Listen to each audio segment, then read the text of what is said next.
Friends எல்லோரும் எப்படி இருக்கிறீங்க? மீண்டுமாக உங்கள் எல்லாரையும் இந்த யூடியூப் சேனல் மூலமாக பார்க்குறதுல ரொம்ப சந்தோஷம். இன்றைக்கி ஒரு அழகான ஒரு ஸ்டோரியோடு கூட நான் வந்திருக்கிறேன். ஸோ என்ன அப்படின்னு அந்த ஸ்டோரிக்கு முன்னாடி ஒரு தாட்டு நான் உங்களுக்கு சொல்கிறேன். உன் திறமையை கண்டு நீயே திருப்தி அடையாதே, அது உன் வளர்ச்சியை பாதிக்கும்.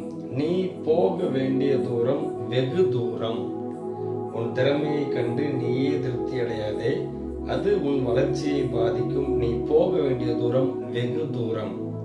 இன்னைக்கு இந்த ஸ்டோரிக்கு போகிறதுக்கு முன்னாடி ஒரு சின்ன இன்ட்ரோ மட்டும் நான் கொடுத்துருக்கிறேன். என்ன அப்படின்னா, இன்னைக்கு நிறைய நேரத்தில் ஆண்டவர் நம்ம ஒவ்வொருத்தருக்கும் ஒவ்வொரு தாளந்துகளை திறமைகளை கொடுத்துருப்பாரு. ஆனால் ஒரு சில நேரத்தில் நம்ம நினைக்கிறது உண்டு, இது ஆண்டவர் எனக்கு கிஃப்டாக கொடுத்துருக்கிறாரு, இந்த தாளந்தை கொடுத்துருக்கிறாரு, இந்த திறமையை கொடுத்துருக்கிறாரு அப்படின்னு சொல்லி அதில் நம்ம என்ன செஞ்சுக்கிட்டு இருப்போம், சந்தோஷப்பட்டுக்கிட்டு இருப்போம். ஆனால் அதையும் தாண்டி நம்ம என்ன செய்யணும்னா, நிறைய காரியங்களை சாதிக்கிறதுக்காக தான் இந்த உலகத்தில் உங்களை என்னையும் என்ன செஞ்சிருக்கிறார் ஆண்டவராக இயேசு கிறிஸ்து நம்மளை படைத்திருக்கிறார். ஆண்டவர் நம்மளை படைத்து இந்த மட்டுமாக தாங்கி இருந்து சுமந்து வந்திருக்கிறார். அந்த போதும் என்கிற அந்த நிலைமையில ஆண்டவர் கொடுத்திருக்கிற ஆசீர்வாதம், இந்த ஆசீர்வாதம் போதும் அப்படிங்கிற நிலைமையில யார் என்ன செய்யக்கூடாது, இருக்கக்கூடாது. அதை பற்றி தானே ஒரு உண்மையை நடந்த சம்பவத்தை தான் நம்ம பார்க்க போறோம். டிமண்டஸ். டிமண்டஸ்னா என்னது அப்படின்னு சொல்லி நீங்க ஆரம்பத்தில் யோசிச்சுருக்கலாம். இந்த டிமண்டஸை பற்றி தான் பார்க்க போகிறோம். இந்த டிமண்டஸ் அப்படிங்கிறவர் யார் அப்படின்னா, இவர் ஒரு கிரேக் ஒரு ஆர்டிஸ்ட், கிரீக் ஆர்டிஸ்ட். மிக சிறப்பான ஒரு ஆர்டிஸ்ட். மிக சிறப்பான படங்களை பழைய காலத்தில், ரொம்ப பழைய காலத்தில் இவர் வரைஞ்சிருக்கிறாரு. ஸோ நம்ம கூகுள் குரோமில் நீங்கள் அடித்து பார்த்தா கூட ஒருவேளை டிமண்டஸ்ன்னு பேர் போட்டால் மேலெல்லாம் வராது. இப்போ நம்ம ஏதாவது ஒன்று சர்ச் பண்ணுறோம் அப்படின்னா, ஏதாவது ஒரு ரிலேட்டடாக சர்ச் பண்ணோம்னா ஒன்று வரும், அப்படியே வரிசைக்கு அது ரிலேட்டடாகவே அப்படியே வரும்.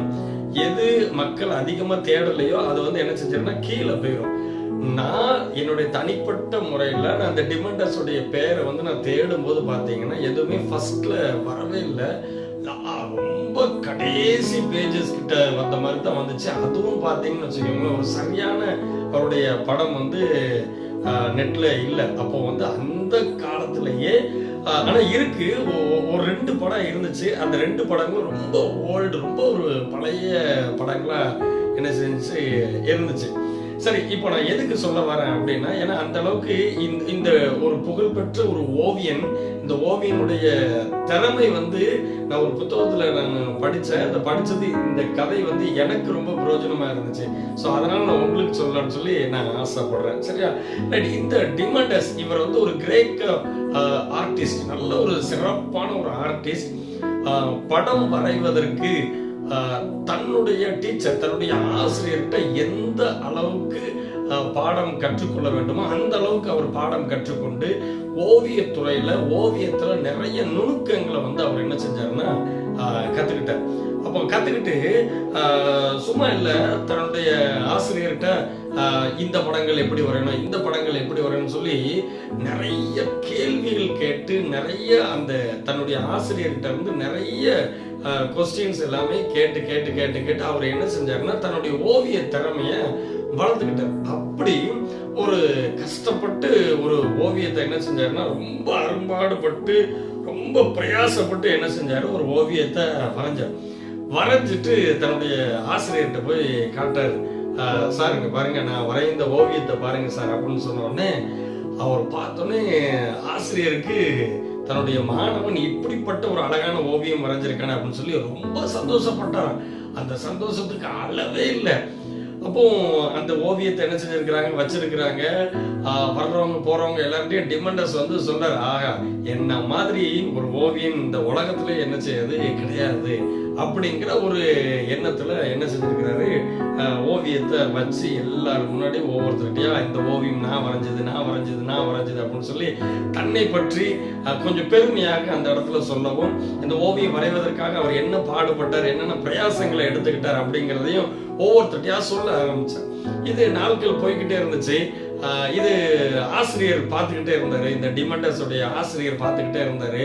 ஒரு நாள் என்ன செஞ்சதுன்னா, அவருடைய அந்த படங்கள், அவருக்கு ரொம்ப கஷ்டப்பட்டு வரைஞ்ச அந்த படத்தை ஒரு நாள் ராத்திரி என்ன செஞ்சிட்டாரு, அதை கிழிச்சு அதை ஒன்றும் இல்லாமல் ஆக்கி அதை வந்து அது எப்படி ஆக்கிட்டாருன்னா ரொம்ப ஒரு மாதிரி ஒன்றும் இல்லாமல் ஆக்கிட்டாரு. அது எப்படி சொல்றது, கொஞ்சம் ரொம்ப கந்தல் குளமாக கிழிக்கல, ஓரளவுக்கு கிழிச்சு அந்த படங்கள் வரையப்பட்டிருந்த தண்ணியெல்லாம் ஊற்றி ஒரு மாதிரி அழிச்சு ராத்திரி அப்படியே செஞ்சு வச்சிட்டார்.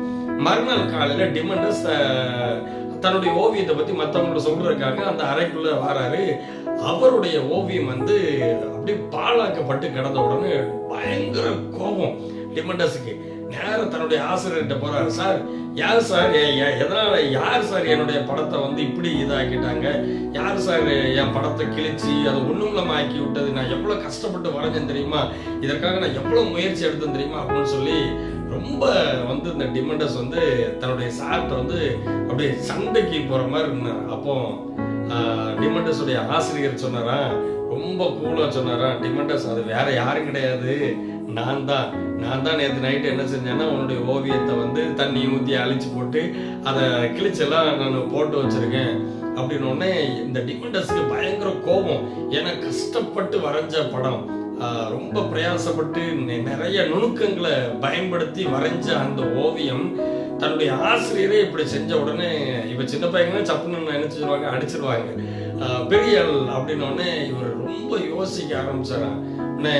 அப்படியே யோசிச்சுட்டு அப்படியே பல்ல கடிச்சுக்கிட்டே இருக்கும்போது டிமண்டஸ் உடைய ஆசிரியர் சொன்னார, தோல்ல கூல கை வச்சு, டிமண்டஸ் நான் வந்து உன்னை இதுக்காக வந்து உன்னை வந்து ஓவியம் ஆக்கல, உன்னுடைய அதாவது திறமை, உன்னுடைய ஓவிய திறமை வந்து என்னை விட என்ன செய்யற மெச்சும்படியாக அந்த அளவுக்கு உயர்ந்த அளவுல இருக்குது. ஆனா என்ன அப்படின்னா உன்னுடைய திறமை, உன்னுடைய இது வந்து இந்த 4 சுவத்துக்குள்ள இருக்கணும் அப்படிங்கறத நான் விரும்பல. இதை தாண்டி நீ இன்னும் கொஞ்சம் யோசிக்கணும் டிமண்டஸ். இது ஒரு ஃபுல் ஸ்டாப் கிடையாது, இது ஜஸ்ட் ஒரு கமா மட்டும்தான். இதை தாண்டி நீ இன்னும் கொஞ்சம் நிறைய யோசிக்கணும் அப்படின்னு சொன்ன உடனே அவர் அப்படியே அமைதியா அந்த இடத்துல இருந்து போயிட்டாராம். 1 மாசம் ஆச்சு, 2 மாசம் ஆச்சு, 3 மாசம் ஆச்சு. நிறைய நுணுக்கங்களை வந்து என்ன செய்ய ஆரம்பிச்சாருன்னா படிக்க ஆரம்பிச்சார். தன்னுடைய ஆசிரியர்கிட்ட இருந்து கேட்க ஆரம்பிச்சார். நிறைய விஷயங்கள் ஆசிரியர்கிட்ட இருந்து திரும்ப திரும்ப திரும்ப திரும்ப திரும்ப திரும்ப படிக்க ஆரம்பிச்சு ஒரு புதிய விதமா இதுக்கு முன்னாடி இருந்த ஓவியத்தை விட இன்னும் பெஸ்டா நம்ம என்ன செய்யணும், வரையணும், இதுக்கு முன்னாடி இருந்த ஓவியத்தை விட இன்னும் பெஸ்டா ஒரு அவுட்புட் கொடுக்கணும் அப்படின்னு சொல்லி இந்த டிமண்டஸ் வந்து ரொம்ப அன்பாடுபட்டு கிட்டத்தட்ட ஒரு 5-6 மாசம் ரொம்ப டே அண்ட் நைட் என்ன செஞ்சாருன்னா வரைகிறாரு. அவரு அந்த ஓவியத்துக்கு என்னென்ன ப்ரஷஸ் தேவையோ, என்னென்ன பெயிண்ட் தேவையோ அவ்வளோத்தையும் என்ன செய்யறாருன்னா பயன்படுத்துறாரு. எப்படியாவது இதற்கு முன்னாடி இருந்த ஓவியத்தை காட்டிலும் இந்த ஓவியம் பெஸ்டா வரையணும் அப்படின்னு சொல்லிட்டு ரொம்ப அரும்பாடுபட்டு என்ன செஞ்சாருன்னா ஒரு அருமையான ஓவியத்தை வரைஞ்சி கிட்டத்தட்ட ஒரு 5-6 மாசம் முடிவுல தன்னுடைய அந்த கிஃப்ட் ரேப் பண்ணியிருப்பாங்க பார்த்தீங்களா, அந்த மாதிரி ஒரு ரேப் பண்ணி தன்னுடைய ஆசிரியர்கிட்ட கொடுத்தாராம்.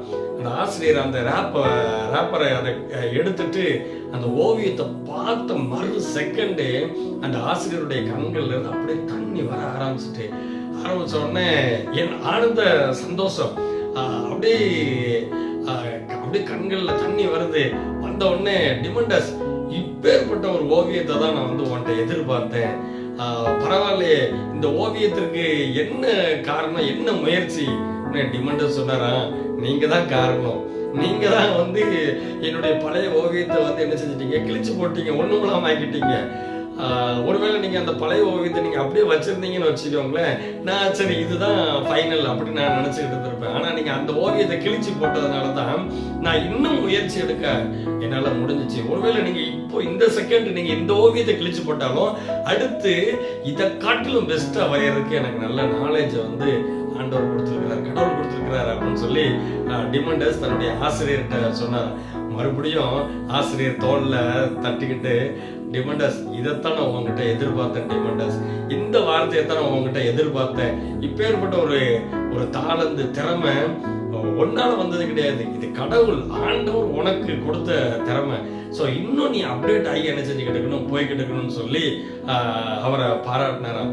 இன்னைக்கு ஒருவேளை அந்த டிமண்டஸ்ங்கிற பேர் ஒருவேளை கூகுள் குரோம்ல வந்து ரொம்ப லாஸ்ட்ல இருந்தாலும் சரி, இந்த ஸ்டோரி ஒரு கொஞ்ச நாளைக்கு முன்னாடி நான் நெட்ல தான் நான் படித்தேன். படிக்கும்போது உண்மையாகவே அது எனக்கு ரொம்ப பிரயோஜனமா இருந்துச்சு. என்ன அப்படின்னா, நிறைய நேரத்துல நாம ஆண்டவர் எனக்கு கொடுத்திருக்கிற ஆசீர்வாதம் இது போதும் அப்படின்னு சொல்லிட்டு நம்ம என்ன செஞ்சுக்கிட்டு இருக்கோம், அப்படியே இருந்துகிட்டு இருக்கோம். நமக்கு கொடுத்த தாளந்து இது போதும் நம்ம நினைச்சுக்கிட்டு இருக்கோம். ஆனா அதை தாண்டி ஆண்டவர் நிறைய விஷயத்த நமக்கு கொடுக்கறதுக்கு ரெடியா இருக்கிறாரு. ஆனா என்ன செய்ய மாட்டேங்கிறோம், அதை தாண்டி நம்ம போக மாட்டேங்கிறோம். ஒரு லிமிட்டேஷன், ஒரு வரைமுறைக்குள்ள இருக்கிறோம். வரைமுறைக்குள்ள இருக்கணும். அப்படி ஒரு நாள் நம்ம என்ன செய்யக்கூடாது, இருக்கக்கூடாது. இன்று அளவும் ஒருவேளை எத்தனை பேர்த்துக்கு தெரியுதுன்னு தெரியல. ஆனா பழைய ஆர்டிஸ்ட், படம் வரைகிற ஆர்டிஸ்டுகளுக்கு கண்டிப்பா என்ன முறைய இந்த டிமெண்டஸை பத்தி கண்டிப்பா தெரிஞ்சிருக்கிறதுக்கு வாய்ப்புகள் இருக்கு. அன்பானவர்களே, இந்த கதை மூலமா உங்கள்கிட்ட சொல்ற விஷயம் என்ன அப்படின்னா, இன்னைக்கு நாம பண்ண வேண்டிய பிரயாணம் வெகு தூரம் இருக்குது. நம்ம போக வேண்டிய இடம் ரொம்ப தூரம். இந்த இடத்துல இந்த பிரச்சனையோட முடியட்டும் அப்படின்னு சொல்லி கிடையாது. இதை தாண்டி ஆண்டவர் நம்மளை கொண்டு போகணும்னு சொல்லி வச்சிருக்கிறார். ஸோ அதனால நீங்க எதை குறித்து என்ன செய்யாதீங்க, கவலைப்படாதீங்க. இங்க இந்த இதோட போதும், இந்த ஆசீர்வாதத்தோட போதும் அப்படின்னு சொல்லி ஒரு நாள் நினைக்காதீங்க. வேத வசனம் சொல்லுது, 1 ராஜாக்கள் 19வது அதிகாரம் 7வது வசனத்துல, எழுந்திரு, நீ பண்ண வேண்டிய பிரயாணம் வெகு தூரம். இது எலியாவுக்கு ஆண்டவர் கொடுத்த வார்த்தை. எங்க அப்படின்னா, அவர் அந்த ஆற்றங்கரையில உட்கார்ந்துக்கிறாரு. காகங்கள் இறைச்சி போட்டுக்கிட்டு இருக்கு பாத்தீங்களா, அதை சாப்பிட்டுட்டு, ஆண்டவரே நான் இங்கேயே என்ன செஞ்சுக்கிறேன், இருந்துக்கிறேன் அப்படின்னு சொல்லி சொன்ன எலியா. அந்த எலியாட்ட தான் ஆண்டவர் சொன்னாரு, ஐயா உனக்கு இறைச்சி சாப்பிட்டுட்டு ஒரு அடைக்கலம் இங்க இந்த இடம் உனக்கு கிடையாது. இதை தாண்டி நீ போக வேண்டிய இடம் ரொம்ப தூரம் இருக்குது. அதனால நீ எழுந்துரு, நீ பண்ண வேண்டிய பிரயாணம் வெகு தூரம் அப்படின்னு சொல்லி ஆண்டவர் எலியாவுக்கு சொன்னார். அன்பானவர்களே, நானும் இன்னைக்கு உங்கள்கிட்ட அதைத்தான் சொல்றேன். ஒருவேளை உங்களுடைய வாழ்க்கையில் ஏதாவது பிரச்சனைகளா, இல்லை சோதனைகளா, ஏதாவது பாடுகளா, கஷ்டங்களா, நீங்க சோர்ந்து போய் உட்கார்ந்துடாதீங்க. எழுந்துருங்க. ஏன்னா நீங்க பண்ண வேண்டிய பிரயாணம் வெகு தூரம், வெகு தூரம். இங்க இப்போ அட் பிரசன்ட் நீங்க பார்த்துக்கிட்டு இருக்கிற இதுக்காக ஆண்டவர் உங்களை அழைக்கல. இதை தாண்டி இன்னும் விலையேற பெற்ற ஒரு கிருபைகளை கொடுப்பதற்காகத்தான் ஆண்டவர் உங்களே என்ன இந்த உலகத்துல படைச்சிருக்கிறார். அதனால எதை குறித்து கவலைப்படாதீங்க. யார் என்ன சொன்னாலும் சரி, அதை பத்தி நீங்க ஃபீல் பண்ணவே பண்ணாதீங்க. எழுந்துருங்க. பண்ண வேண்டிய பிரயாணம் வெகு தூரம்.